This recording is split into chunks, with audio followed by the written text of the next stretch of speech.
জীবন থেমে থাকার জন্য না, শত বিপদের মাঝেও ধৈর্য ধরে সামনের দিকে এগিয়ে যেতে হবে। আজ ঢাকার উদ্দেশ্যে রওনা দেব, তাই রান্না বান্না করে রাইনের বাবার জন্য বাটিতে বাটিতে করে রেখে যাব, তাই জন্য অনেকগুলো করে রান্না করতেছি। একদিকে গোশত রান্না করতেছি, অন্যদিকে ডিম ভুনা করব ভাবছিলাম। তারপর রাইনের বাবা বলল যে না, কিছু সবজি দিয়ে রান্না করো, সেটা খাইতে মজা লাগবে, ভুনা দিয়ে কত আর খাবো। তাই জন্য সিম দিয়ে রান্না করব, ডিম ভুনা করব, আর সাথে গরুর গোশত রান্না করতেছি। তবে প্রতিটা মানুষের ভিতর কিন্তু প্রতিভা আছে, কারণ সবাই কিন্তু সবটা পারে না, একবারেই পারে না। চেষ্টা করলে সবাই সবকিছু পারে। এই যে আজকে জামাটা বানাই ফেললাম, আমি যদি না পারতাম তাহলে জামাটা বানাইতে পারতাম, তাহলে দিতে হতো, দোকানে দিতে হতো, এক সপ্তাহ ওয়েট করা লাগতো, এরপরে না দিত। তো আজকে জামা কাপড় বানাই নিলাম। এক সুট জামা ছিল, সেটা পছন্দের, অনেকদিন যাবত জামা কাপড় বানানো হয় না, সেজন্য আজকে বানাইলাম। আর গুছগাছ করতেছিলাম। তো রাতে রান্না বান্না করতেছিলাম, রায়ান দেখেন খুশিতে আটখানা। ও ভাবে যে কখন যাব, নিজে নিজে বলে যে বাবাকে ছেড়ে যেতেও ইচ্ছে করে না, আবার না যাইলেও ভালো লাগে না।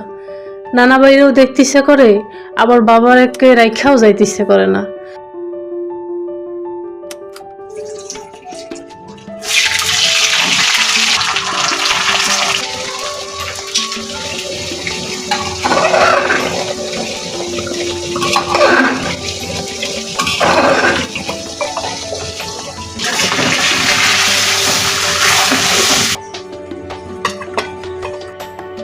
তবে নতুন আলু খাইতে কিন্তু আলাদা টেস্ট লাগে। ইদানিং নতুন আলু আনে, নতুন আলু দিয়ে মাংস রান্না করলে কিন্তু অনেক মজা লাগে। রান্নাটা বেশি মজা লাগে আমার কাছে, ভর্তার চেয়ে রান্নাটা বেশি মজা লাগে।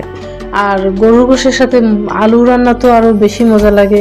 সবাই অনেকেই এই ধরনের খাবার পছন্দ করে।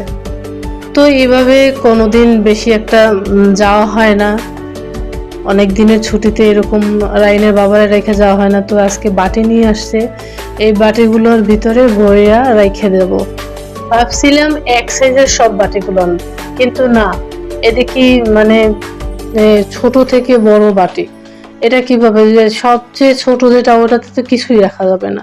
তাই বাসায় কিছু বাটি ছিল, আর এই জায়গার দুইটা বাটি কাজে লাগানো হয়েছে, কারণ ওটুক বাটিতে তো তেমন কিছু রাখা যায় না।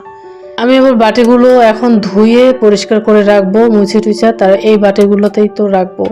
তো রান্না আমার কমপ্লিট হয়ে গেছে, এই বাটিতে বাটিতে করে রেখে দিছি।